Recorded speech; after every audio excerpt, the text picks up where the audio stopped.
Hello, once again. Welcome. Come in, enter. Here we go. It's the magic morning wood. It's a beautiful space in which to talk film. I'm Clive Davis, and over there is my extremely buff kickboxing friend. What's your name? Ron. There we Is that how kickboxers talk? I don't know. Apologies to any kickboxers watching. I hear we have quite a lot of kickboxing viewers. Oh, really? Yeah. That's the word on Yeah. the street. Oh, really? And on the kickboxing street, Yeah. word in the ring, maybe, right? Word No, in the kickboxing ring. no. No, Street. no. The kickboxers are they're looking for a ring. They're just on the street. Yeah, exactly. It's the Right. street between all the rings. Between the rings. So I think, Yeah. okay. Yeah. Yeah. Okay. And that's where Cool. Well, hi, you'll find hey, us kickboxers. What's up? between the rings. That's us. So We're like Lord of Between the Rings. yeah, the Yeah. taints. we're the, Lord, we're Lord the of the Taints. I believe it's a new kickboxing golem. Apple TV series coming your way from Peter Jackson. Oh. We're the But anyway, kickboxing golems. I can only apologize for Ron's Okay. nonsense, and we shall we shall press Never on with mind. serious business that we're here for. So, as you may or may not know, if you Right. watch regularly, if not, why not? Um, we have an algorithm Well, welcome. out back there, and we put in the information of the last thing watched. Yeah, it does that That's the noise it noise. makes. Boing. It's like the machine that does the fizzy lifting drinks in Willy Wonka, right? Right, And yeah. Willy makes that Wonka. Willy noise, Wonka. and then it spits Boing. out what our next reaction will Boing. be. Mm-hmm.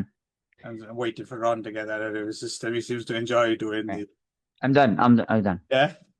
Now it's my Yeah. turn. Okay. So Bing. Oh, sorry. last There's one time more. we Boing. what the fuck did we do last time? Oh, um, why don't you play in hell? Why'd you play in hell? Right. Yes. Yes. So we are reacting to that film. So I go Mm-hmm. first, and I went via um fuck. What did I go via then? I don't know. I'm not sure. I remember. It was what's his face? Kunimura Jun. The scary guy, Jun Kunimura. Yeah. That's right, because he's in this as well. A very young Jun Kunimura with a Yeah, a baby, very right? kind of unusual role for him in this one. Yeah, very Yeah, light-hearted Jun lighthearted. Yeah, lighter. in this film. Yeah. Yes, and that film is Tsuki wa Dochi ni Detteru, or All Under the Moon, a Japanese film from 1993, um, directed by the late Yoichi Sai. What I mean is he's dead, not that he's not on time. He died back in Mm. He might have been on, not on time too. But... 3 years ago now, I think. Oh. And yes, I pretty much chose this film because it's a Yoichi Sai film, because I was a big fan of his films. I suppose the one that's most well known was he directed a film called Blood and Bones, starring Takeshi Kitano, which is a banger of. Have you ever seen Blood and Bones? Chitohone? Yeah, you ever seen that? Chitohone? No. Fucking great film. You should get on that. And also Mm. based on a novel by Yan Seok Il, or Yan Sogil, Mm-hmm. which this film is also based on, right? Based on his autobiographical novels about when he used to be a taxi driver in Mm. Tokyo. And it stars Goro Kishitani. as a zainichi, so second generation Korean living in Japan, taxi driver, and yeah, I mean it's not exactly it's not what you'd call a plot Mhm. heavy film, is it? Mm. Um, No. but it's basically a So just to clarify, yeah. Kishitani Goro is not Korean actually at all, right? I don't think so. I was wondering that as well because I looked at because he's yeah. I don't think so. No, Okay. no. Also, I suspect um we used to go to a supermarket near our house that's no longer there, and the parking attendant looked You went there exactly. when it was no longer there? No, we went there when it was still there. Although that would Oh, be okay. impressive. So I'm gonna Yeah. say yes. That's right. Only Okay. only we can Okay. go there now. No one else can. Okay. And the parking attendant looked exactly like an old Gorakishtani. Oh, So really? yeah, so we used to refer to him as Kishitani Papa. And whenever we went to the supermarket, we'd always, oh, look, there's Kishitani Papa. And yeah, Oh, I never actually asked him if he was his, but I've taken it as read that he definitely was Gorakishtani's father. oh, Yeah. oh, okay. Or go to Kishitani just got old. Well, no, he's still around. He's in films now. So yeah, Oh, okay. yeah, yeah. Maybe moonlights. He just puts on a wig and he moonlights as a parking attendant. There was no wig involved, Ron. Right. I mean, he said he's old, right? Maybe. Does Okay. Yeah. old mean wearing a But wig? he didn't have gray hair? Well, he had a cap on, so I Oh, well, there you go. couldn't tell So you. yeah, definitely was him But he was in wrinkly. disguise. I suppose he could have drawn the wrinkles on. Yeah, Oh, there we wrinkles. Yeah, go. there you go. Okay. He's got movie makeup, All movie right. Let magic. me change the story. So, once upon a time, everyone else used to go to a supermarket, which is no longer there, but we still can because we're magical. And the Okay. parking attendant is Goro Kishtani in disguise. That was a much more interesting story than the But there first we one. go. And Yeah. every bit of And then it, a tiger walked through, right? yeah, every bit of it true. So, See, that's what I'm here for. I'm here to help you make your clearly, personal life yes, experience stories is more interesting. you're Yeah. so So helpful. It hurts, Ron. I'll tell you.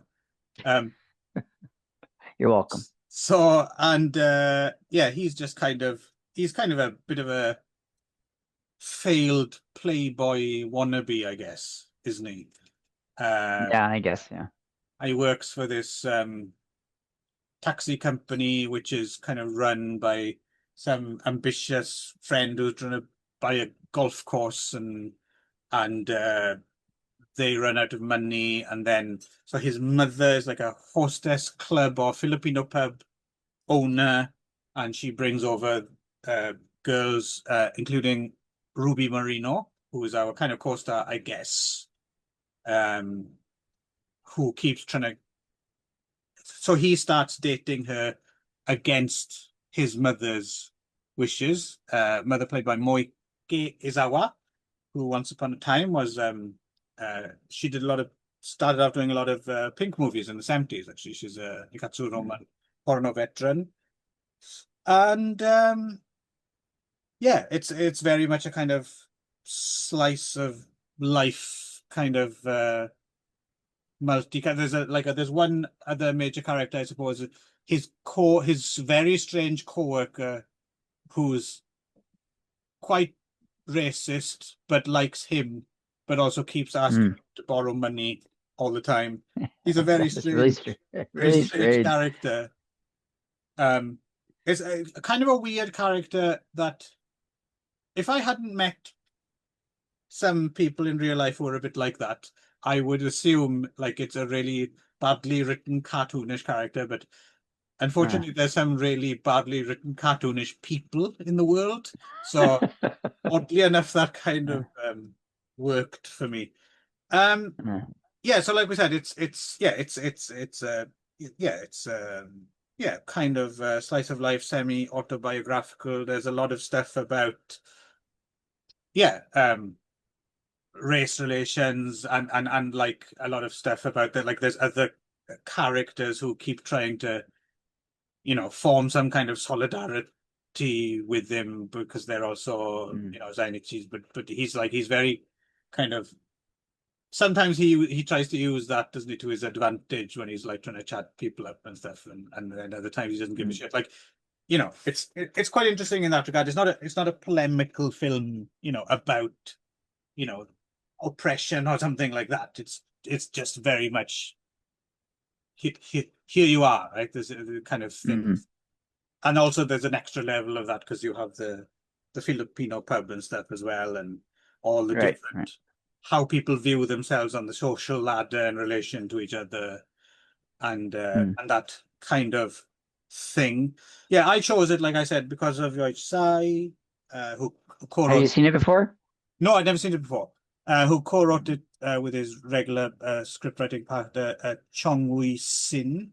Um, Shot by Junichi Fujiwara. Some very kind of ambitious camera work, I thought. Lots of, kind of sweeping shots and one Mm, inses, and it's kind of a little bit show-offy maybe at times. Actually, it kind of mm. draws attention to itself sometimes, the cinema, but Yeah. still kind of impressive. But I'm like I said, a fan of the director, and also the subject matter kind of interests me, especially so there's a scene where there's a scene at a like a traditional Korean wedding, isn't there? And there's an argument about why are all these songs from the north? And then some people like from South Korean descent want to sing southern songs, right? And Mm. meanwhile they're singing a song about how great Kim Il Sung is and stuff like Yeah, that. right, yeah.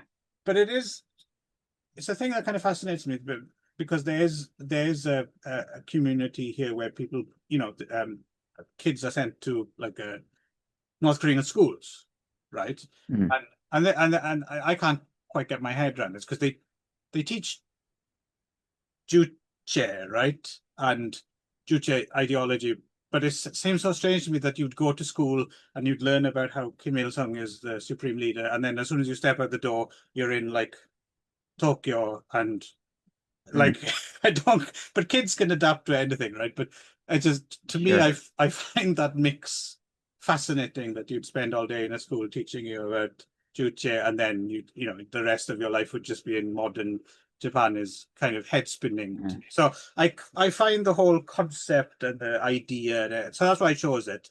Um, I don't know.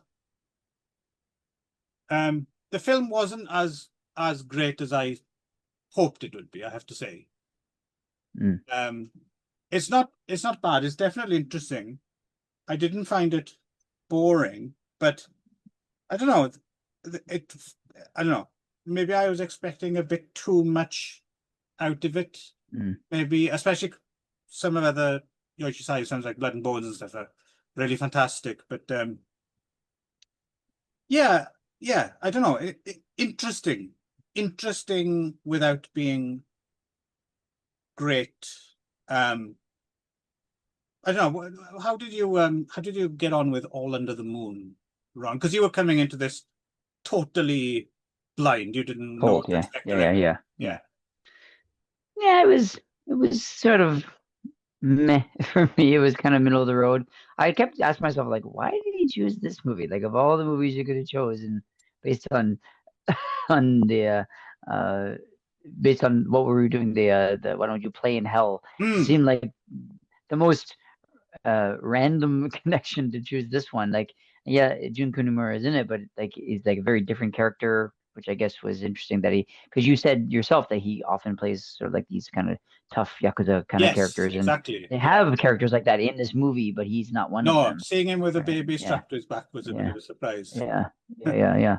Um, but yeah, I don't know. I mean, I liked how it was sort of connected with like the feeling of the kind of a fish out of water, like the gaijin in living in Japan, which we can kind of connect with, kind of thing, right? So, like, I liked how it kind of dealt with those kind of themes and ideas a little bit, but yeah, it didn't really connect with me in the way I wanted it to on those levels. And the rest of it just kind of seemed a little bit kind of like it was kind of like a middling romantic comedy kind of thing. So I think that's Hmm. even though he himself, the main character, was not really that likable, to be honest. I didn't really care. Yeah, I don't think he's Yeah, supposed to be yeah, likable, I think, to be fair.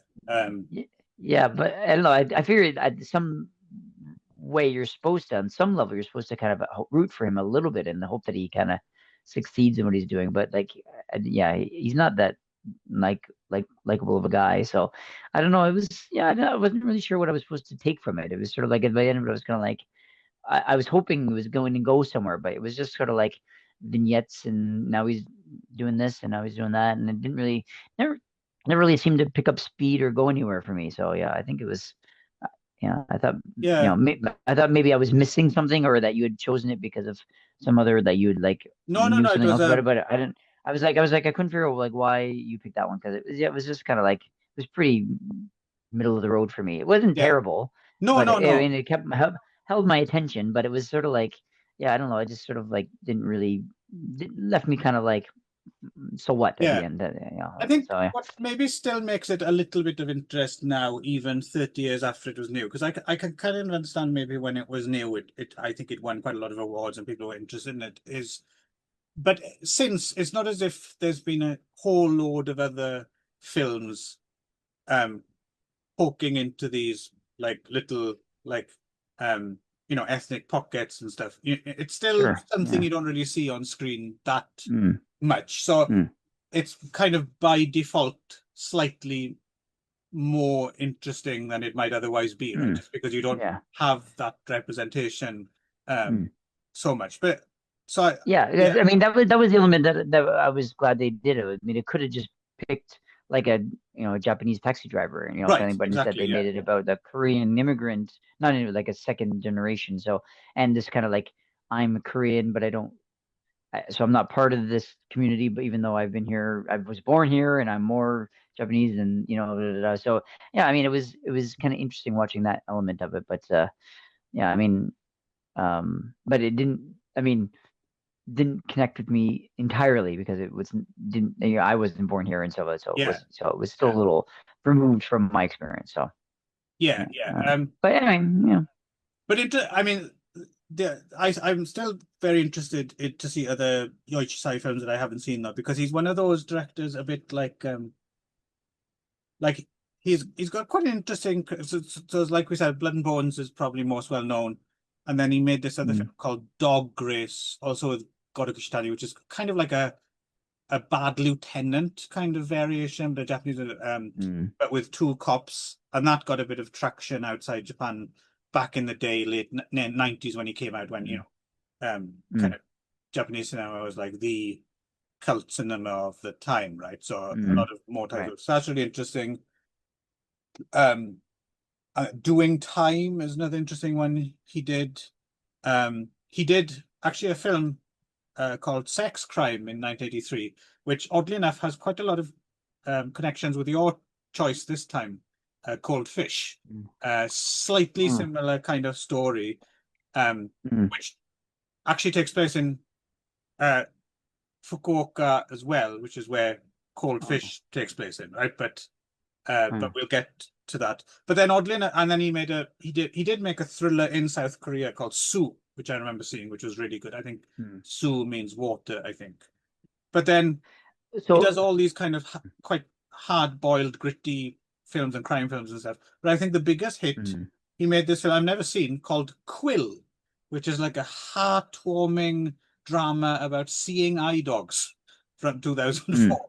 And I think that must mm, be like the biggest hit that most people went to see, but it seems really really, out of character for him. Um, yeah, sure.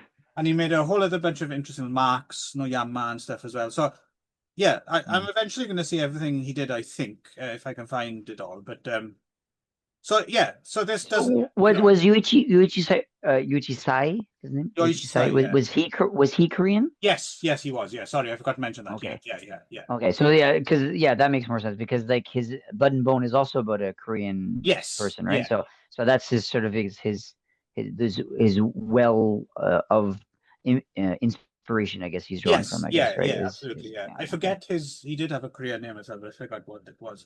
But no, he was a very interesting director, and even though this is maybe one of the lesser ones of his that I've seen, it's still, yeah, like you said, it's far from terrible, and it is kind of ambitious, and and some of the scenes like with that kind of swooping camera work and like and then this like big band jazz kicks in. Like some scenes are Mm, really quite well orchestrated.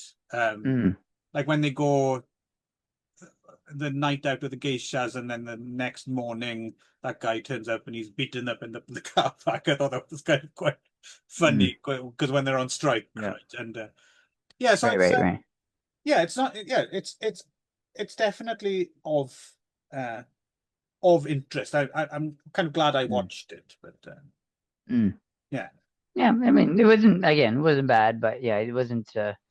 Yeah, I mean, I've no, I won't be watching it again. That's for sure. Yeah, Right, right. yeah. I did another bit that did make me laugh was just because it seeds in the stereotype things quite nicely. There's like a bit where there's a negotiation going on when the Yakuza are trying to take over this taxi company, and they start shouting at each other, and someone says, "Oh, you guys seem to get easily excited," which is a very kind of thinly veiled kind of thing that people always say, about Koreans being excitable, Uh, angry, and so right, there's a right, lot of right. stuff like that, which isn't. I think if I had never been to Japan, for example, I think Mm. a lot of that is so subtle it would have flown right over my head. Oh yeah, sure, yeah, I yeah. wouldn't get any of that at all, right? Mm, So I think, yeah, it's also a film that maybe that you get more out of it. The more, I mean, maybe if you're really, really familiar, like for instance, if mm, you were actually zainichi and watching this film, there might be a lot more in there that we're not mm. picking up on either, right? It might, Sure, yeah, yeah, um, probably. Yeah. Also, in the 90s, there was probably other, yeah, like time-based yes, I think so. references that maybe we don't get to, right? So yeah. I was wondering about that as well, actually. If you were to Mm, do like a similar film now, it would probably play quite mm, differently, right? I feel as if certain things, mm. standards and stuff have changed, right? So yeah. Right, right. Anyway, yeah, so that was Mm. my choice. That was Cool. All Yeah, Under the Moon from yeah. 1993. And how about you, Ron? What did Right. you choose and why did you choose it and all that good stuff? Well, so I kept with Shion Sono Hmm. and as the director, and I said because you were talking a lot about him last time and about the kind of crazy shit he directs going Right. into it, and how they're all like overly long and stuff like that. But I don't know, I felt like I enjoyed Why Don't You Play in Hell enough to sample something else by him. So I wanted Oh yeah, yeah. just to He's see. definitely someone Yeah, yeah, yeah, worth, yeah. yeah, So having a look at. yeah, yeah. Because again, I didn't know any of the other ones. So in you'd already said no to the Nicolas Cage one, right? So Yeah, no way. yeah, yeah. I So yeah. I love you, Ron, but no. Yeah. Anyway, so I just thought I was just looking at some of his other filmography, and this one looked kind of interesting. So it looked kind of so I thought, man, why not? And so I just chose it, and it seemed to be one of his sort of higher rated ones. I Hmm. think of his movie. So I thought, yeah, I'll give it a shot. So it's 2010's Cold Fish, starring Fukikoshi Mitsuru and Denden and Asuka Kurosawa, Megumi Kagurazaka, which is, I guess, Shion Sono's wife. That is Mrs. Sion, yeah. Yeah, yeah, and Former et kind cetera, et of cetera. Some other. Gravia idol, right? I think. Is she? I think so, yeah. Yeah, I mean, I well, you don't, can yeah. kind of So tell, right? She's got the yeah, shape. right. Yeah. Um, and yeah, so it's ostensibly based on a true story that it says at the beginning. But and so I didn't go into checking that, but there was an IMDb review by a person who said that they checked it up, and apparently it's actually not too far from the truth. Apparently, the Uh actual story. No, I don't that's know. not quite right. Okay. Wait, wait. Yeah, This I'm just going off of like yeah, a review on that who saw some sort of yeah. expose story by some guy or whatever. So I don't know. Do you Well, know yeah. have more information After about after we've talked about what happens in the film, I'll clue you in a little bit to the true story then. that? Okay. Yeah. All right. So yeah, anyway, it starts off with based on a true story, but you always take that stuff with a grain of salt, especially Mm, these days. But and anyway, and it's story of a kind of a mild-mannered fish, small fish store owner right. who, Tropical yeah, fish. tropical fish, yeah, yeah, and he's sort of in this loveless marriage with a second wife. It seems like maybe his wife has passed away or died, and so he's remarried, and his daughter like is like a kind of a teenager, and they have this really uh, like contentious relationship, and she hates the stepmother and all this stuff, right? And so he's and they're all kind of in loveless, and it's very kind of awkward, and nobody talks to each other and stuff like that. And then he daughter gets arrested, or not arrested, but he's picked up for shoplifting. Mm, And there's a kind of a seemingly nice old man who kind of caught her, but is going to let her off. And then so then but he kind of that's Den talks. Den, And that's Denden, right? who I think is And so I then think a comedian, I think. he must, yeah, Yeah. he has the feel of a comedian. He must be so. And so he kind of convinces Shamoto, which is the our hero, I guess, to Mm, kind of help give his. So he has this brings the Shimoto to. He also runs a tropical fish store, but it's a very big kind of very elaborate, expensive. He's kind of like the king of tropical fish stores, kind of thing. He's right. got like the Walmart versus the mom and pop store kind of thing, right? So it brings him over there, and he's super impressed. Everything's all really expensive, and he's got all these like young girls working for him, and so he Yeah. convinces him to In hot get pants and like halter in tops hot and pants and stuff. Yeah, yeah, yeah, yeah. They're like Hooters, Hooters waitresses, like kept working at this tropical fish store, and so he convinces him to let his daughter come work for him, and she'll help her straighten out, kind of to get on the right path, so to speak, and then kind of finagles him into becoming his sort of business partner on getting these really expensive tropical fish, and then while they're there for a business or this meeting about this, he like off goes off and like basically kills his other business partner right in front of everybody. And turns out that this guy's like this like homicidal like maniac who's like killed like 60 people or something like that, and then he makes them invisible, where he and his wife is who's also quite nuts, mm, crazy. They take the body to this like shack out in the wood, or out in like it's like they're kind of like I guess it's like a summer home, or I don't know. It's like a yeah, it's like a place they pest go store or probably something. for Yeah. vacations. Like, yeah, and then they basically like chop up the body into small little bits, and then they burn the bones into kind of ashes, and then they drop um the body bits over like into a river where the fish eat it, and then they kind of scatter all the bone ashes like on like stone and stuff like that, so basically making it invisible and having no proof that the body is there at all. And they do this several times, and are of course the Shimoto is like terrified, but he's keeps getting involved and kind of drawn in, and he can't. And of course now he's got his daughter living there with him, and so he's kind of feels compelled to go along with what's going on, but he's like horrified and terrified. And then finally, at the very as it kind of escalates, and then they keep killing a couple other people that are there, and making him kind of get. And he's very, very like slapping him around and ordering around, make him do all sorts of stuff he doesn't want to do. And then at the end, he kind of orders him to have sex with his wife, and then he kind of snaps, and then does the same thing to him, and kind of takes over.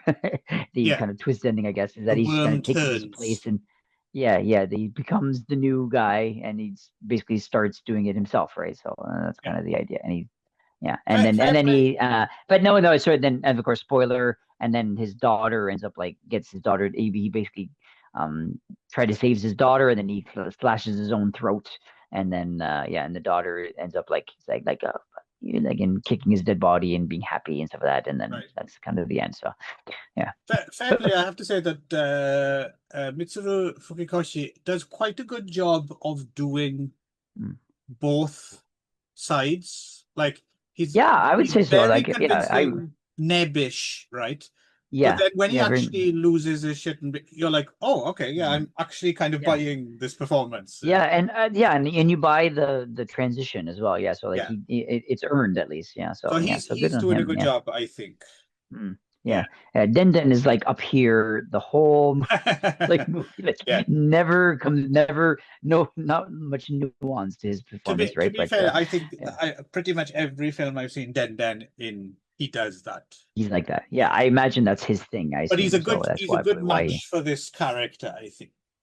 Yeah, yeah. There's definitely like yeah. So and you can see where he would be very overbearing to the point where he would kind of like make this nebbish guy kind of go along with it, right? So Yeah. and Yeah. uh and his wife plays like a pretty good like crazy lady as well. So yeah. Yes, So that's and anyway, Asuka Kurosawa, right? Who was in A Kurosawa. Snake of Yeah, yeah. June, the Shinya Tsukamoto Right. film. Yes. Yeah. Right. And yeah. So it's anyway this so as you Wait, said, like sorry, we should all of also his mention that movies. Denden also Yeah. calls him, doesn't he? Because he Yes. starts an abusive relationship with his wife. Yeah, actually, that's how you first figure out that he's not just this kind of nice old man, where he like Right. says, "Oh, come on," you kind of offers to give his wife a ride home, and then basically kind of forces her into sex that she kind of reluctantly, but then quite willfully, kind of yeah. So she willfully kind of accepts, and yeah, the whole thing is like quite black comedy, uh, as well as being quite gruesome and gory Mm. and yeah, and it's quite a roller coaster ride, I guess. But it's quite up here all the, but it's yeah, I see where Shion Sono's kind of like his style where everything is very up here and it Right. stays up there and even still goes up even a little bit more. You're like, this can't go any higher than it even still goes up, cranks it up even goes up even more to 11, kind of thing, to use the Spinal Tap thing. But yeah. So yeah, I assume you've seen this one before. Yes, yes. And to be fair as well, I think this is probably the more restrained end of Shion Sono as well, right? Like it's Really? well, if you compare it to, like you said, Why Don't You Play in Hell seemed like a room full of ADHD kids running around, right? This is a little bit Sure. more, Yeah. it's a bit closer to like classical storytelling style, right? Like it doesn't, Sure. Right. it's not like "Blah!" from the Yeah. beginning, right? Yeah, sure. It's yeah. So but yes, obviously it's kind of extreme for people who are not used to more extreme cinema, I suppose. Right. It is Yeah. fucking long though. Always Janssona's problem Yeah. Yeah. is I length. did say that. It was like, so, I mean, this one, I think, I mean, I was never bored, to be honest, but No, you're right. Like, all of his movies are really long. Although I think in this one, it sort of earned it because it kept moving along and all the, I don't, I can see where it would have been difficult to cut this more because there's still a lot happening in it. mm, But yeah, I definitely remember you as I was watching you saying like every one of his movies is quite long. Yeah. So. yeah. I Mm. think for me, like about 5-10 minutes before the worm turns, I Mm. was like, okay, I this is getting slightly Yeah, repetitive yeah, now. yeah. Yeah, it's a little bit, and then also like close in, there's like several like false endings. Like, oh, that's the ending, and Right, then right, it keeps right. going. You're like, oh, then it keeps going. Yeah, so I feel like they could have ended it Yeah, earlier it or could have been something, a but bit more yeah, finely tuned, right? But for right, yeah, Shields no, this is, mm, relatively restrained, right? Yeah, restrained. so Yeah, as you're saying, I, yeah, I I could have done with like I don't know 10 minutes difference or something like that. Like not too much. I don't necessarily, but like I said, but it just that little bit overextended itself. And then also I felt as if because it's a very Sion Sono premise as well, right? That he mm, finally flips, and then when he's suddenly a tough guy, like and bullies people, like he gets what he wants and he gets respect mm, and stuff like that. It's a very Sion Sono conceit, and like you said, kind of blackly comedy. You're not necessarily supposed to take it seriously, but it's Mm. But I felt as if when it actually got to the end, it did feel a little bit like someone had painted himself into a corner and didn't really know. Uh, It's not like when it yeah, ends, yeah, yeah, oh, okay, that's it. Like I've yeah, just yeah, yeah, nowhere yeah, left to go now, right? So, yeah, yeah, uh, but still, yeah. no, I remember seeing it back in the day and thinking, oh, this is, yeah, it's definitely, worth a look. I probably would never have rewatched it if you hadn't chosen Mm. it, like out of Okay. choice.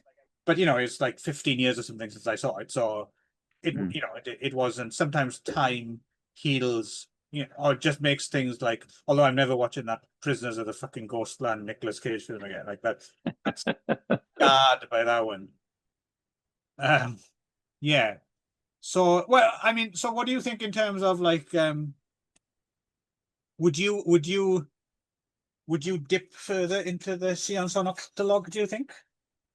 I think I would. Yeah, I think I think both those movies are. I mean, they're as I think I mentioned after the last one that it reminds me, that I think I mentioned I teach kindergarten, and when I watched, Why Don't You Play in Hell, it made me feel like the end of a day of teaching kindergarten, where you're like your senses are heightened and you're like on, and you've got like 10 people asking you questions at once, and you're Right. moving around, and it's like, and you have this sort of like just this exhaustion to your bones at the end of the day, right? Which is kind of what I feel like after one of his movies. I felt that again after this one. Like it's so up there and so like everything is so high that Mm, there's no breather, right? You never have like a rest in these movies. So but I think I would, but it's at some level I enjoy that, so I would be curious to consider it to see some more. So I don't right. think I'll choose another one next time, but I think I would be curious to keep watching a few of them. So Plus, as well, you're kind of, forewarned is forearmed right now. So from now mm, on, when you do, you're like, okay, I know yeah, this is going to be too okay, I long, know what I'm getting and into. Yes, yeah, yeah, maybe I need a, an energy drink or something to get me through. Or yeah, sure, yeah, yeah, yeah, or take a break in the middle myself, right? So yeah, but yeah. So as to the mm, so the story in the film is set in Fukuoka, right? And mm, it's these rival tropical fish stores. So the mm, real story, which is kind of based on, which took place in the 90s, actually took mm, place in Saitama. And mm, it was, and I, the whole stuff with the rival, well, there was business rivalries, but the whole thing about um what's his name Fukikoshi's character and the daughter and the family, check that out the window. The mm. real story was just basically there were a couple of dog breeders, Gen Sekine and his common law wife Hiroko Kozawa killed a bunch of people after getting them to sign money over to them, and then chopped up the Mm. bodies into little pieces and threw them in. That stuff's true. Mm. Ah, But it okay. was dog. It was They were dog. dog owners, Yes, dog breeders. dog Yeah. breeders. Oh, I see. Okay. Apparently, actually, quite successful. I heard like some of they were, yeah, responsible for like, so, like like you get these like booms when certain Mm, species are popular and stuff like that, right? So mm, apparently, he was actually quite good, a quite good dog breeder. But so interestingly, though, during lockdown, me and a friend of mine, Jan, went to do some. Do you know what haikyo is? no. Haikyo is basically when you seek out abandoned old buildings and things and break in and look around and stuff like that. Oh, okay. So me and my friend Jan went on a haikyo trip, and we went to like an old abandoned onsen and a love hotel and stuff like that. And one of our stops we went to was the actual place in Saitama, that the dog breeder's house where they killed people. So it's Oh, still, really? yeah, and it Oh. was like covered in like graffiti, and like someone had put like murderers and And shit you like that. you actually got in? Did we go in? No, I don't think we could get into that one. I think we just patrolled the outside and looked through the windows. Oh, okay. But I think it's a bit of a spot. So I think Right. if you get caught, someone might call the police, I think. So, I see. I think my friend had been there before, actually, and might have gone into a bit of, so yeah, we just kind of quickly scanned it. There's not much to see there. Mm. And then we fucked off, but yeah. So Mhm. that's the real story. Okay. Yeah. So very loosely based on. Very loosely based. Yeah. Very loosely. Okay. Yeah. But there you go. If you ever want to go and visit the Cold Fish House, it's in Yeah. where is it? Kumagaya in Kumagaya. Okay. Okay.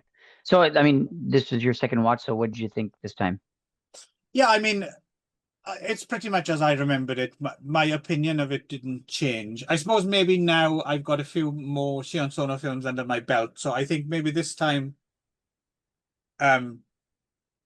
I could see it in relation to other ones that it's a bit more of him playing by normal cinematic rules. Like, even though, like you said, yeah, it is, it can get quite extreme here and there, but it felt a little bit more like um a, a normal serial killer film, if you see what I mean, Right. but Yeah. Sure. still, all Yeah. the With his twist. yeah, like, I mean, Yeah. what exactly is like I don't really see um the I suppose if you're killing people and you have lots of money, then it doesn't matter, you can just throw it away. But yeah, the whole thing about having like a crew of teenage girls in hot pants in your tropical fish, Yeah. just like, yeah, no, I doubt it, right? Doesn't seem to. So I kept thinking, like, what are they doing all day? Because I Yeah, mean, like, exactly. Yeah, is it really that crowded of a I don't tropical? think Like, so. But that's the is thing. that booming of a business that they have like it's like a Walmart where they've got like tons of business every day. You know, Yeah, begin buying tropical fish or like 10 yeah. million yen per fish. Yeah, I'll tell you why it is. It's because it's Sion Sono. yeah, that's Yeah, true. Yeah, so yeah. But it's funny, and that's the kind of thing as well that is like it's retroactively tarnished a little bit, right? Like that's kind of outrageous fun, and then someone goes and you find out that they might be some sort of predator and they get cancelled, and mm, then that stuff's slightly less amusing, right. right? And she and Sono was right. Yeah, but like I said, I don't know how much of it has been proven in a court. I don't Mm. know if it's got to that. I think it's just he was accused of some stuff. Him and Takaguchi apologized, but then I think there's been like a counter suit, or so it's all very Oh, much up in the air. But clearly, I mean, he hasn't directed a film since that Nicolas Cage one, right? So his right. career's definitely been put on hold. So Right. yeah, I mean, I just to stick my neck out, my I assume it's probably quite true. Mm, I feel there's a ring of truth to it. right. Mm, Yeah. So mm, anyway, there we go. Cold fish, cool. all under the moon. Right. And yes, there'll be more of this phenomenal, white hot film criticism next time. From two white guys talking about Japanese films. That's it. Yeah, who knows what we'll be talking about next time? Well, actually, I do. I've already told you, Yeah, you already know. but I You don't already know. know Yeah. So what you. I I don't kind know of what I'm going to choose what yet. you So choose actually. yeah. I haven't decided yet. So No, but have you decided? yeah. Not yet. Well, Maybe. Yeah. No. you got some. You got some thoughts. No. Okay. Haven't even thought about it. More of this fascinating chat next time. Hey, bye, Ron. Bye. See you. Bye, Glenn.